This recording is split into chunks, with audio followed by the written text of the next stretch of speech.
ప్రముఖ పుణ్యక్షేత్రం శ్రీశైలం దేశవ్యాప్తంగా విశేష దృష్టిని ఆకర్షించింది. ప్రధానమంత్రి నరేంద్ర మోదీ శ్రీశైలం ఆలయాన్ని దర్శించుకొని ప్రత్యేక పూజలు చేశారు. అనంతరం ఆయన అక్కడే ఉన్న శివాజీ స్ఫూర్తి కేంద్రాన్ని సందర్శించారు. ఈ సందర్శనలో ముఖ్యమంత్రి నారా చంద్రబాబు నాయుడు, ఉప ముఖ్యమంత్రి పవన్ కళ్యాణ్ కూడా పాల్గొన్నారు. ఆర్ఎస్ఎస్ క్షేత్ర ప్రచారక్ భరత్జీ, స్ఫూర్తి కేంద్రం కోఆర్డినేటర్ నాగేశ్వరరావు తదితరులు ఈ ప్రాంగణం విశేషాలను మోదీ బృందానికి తెలియజేశారు. వాస్తవానికి ఛత్రపతి శివాజీ కొంతకాలం శ్రీశైలంలో తపస్సు చేశారు. ఆయన భక్తికి మెచ్చి అమ్మవారు ప్రత్యక్షమై స్వయంగా ఒక ఖడ్గాన్ని ప్రసాదించారు.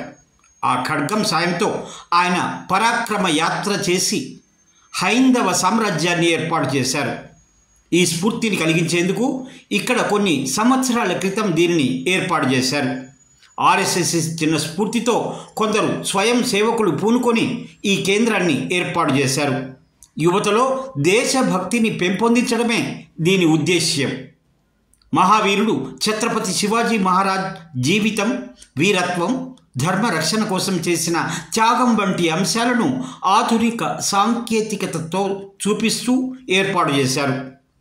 మోడల్ ప్రదర్శనలు, లైట్ అండ్ సౌండ్ షోలు, డిజిటల్ గ్యాలరీలు ఈ కేంద్రానికి ప్రధాన ఆకర్షణలు. ఈ స్ఫూర్తి కేంద్రం వల్ల యువతలో దేశభక్తి, క్రమశిక్షణ, స్వాభిమానం వంటి విలువలు కాపాడుకునేందుకు వీలవుతుంది. శివాజీ స్థాపించిన హిందూ స్వరాజ్య భావన, ప్రజల పట్ల ఆయన చూపిన దయ, దేశ రక్షణలో చూపిన దృఢ సంకల్పం వంటి విలువలు నేటి సమాజానికి మార్గదర్శకంగా నిలుస్తున్నాయి. ప్రధాని నరేంద్ర మోదీ ఈ కేంద్రంలోని ప్రతి విభాగాన్ని ఆసక్తిగా వీక్షించారు. శివాజీ బాల్యం, విద్య, గురు సమాగమం నుండి హైందవ సామ్రాజ్య స్థాపన వరకు చూపిన దృశ్యాలను చూసి ప్రశంసలు అర్పించారు. భారతీయ స్ఫూర్తి, ఆత్మగౌరవం, ధర్మరక్షణ అనే 3 విలువలను శివాజీ మహారాజ్ జీవితంలో నిక్షిప్తం చేసినందున ఈ కేంద్రం యువతకు జీవన స్ఫూర్తి కేంద్రంగా నిలుస్తుందని ప్రధాని పేర్కొన్నారు.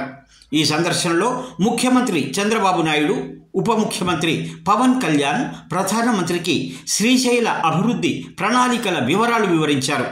కేంద్ర సహకారంతో శ్రీశైలాన్ని జాతీయ స్థాయి ఆధ్యాత్మిక పర్యాటక కేంద్రంగా తీర్చిదిద్దాలని నిర్ణయించారు. ఇలా ప్రధాని మోదీ సందర్శనతో ఈ కేంద్రం ప్రాముఖ్యత మరింత పెరిగింది. శ్రీశైలం ఇప్పుడు కేవలం భక్తి పుణ్యక్షేత్రం మాత్రమే కాకుండా భారతీయ చరిత్రను, సంస్కృతిని సజీవంగా చూపించే స్ఫూర్తి కేంద్రంగా నిలుస్తోంది. ఆ విషయాలన్నీ మోదీ పర్యటనతో మరోసారి చర్చనీయాంశమయ్యాయి. My Media, the voice of India.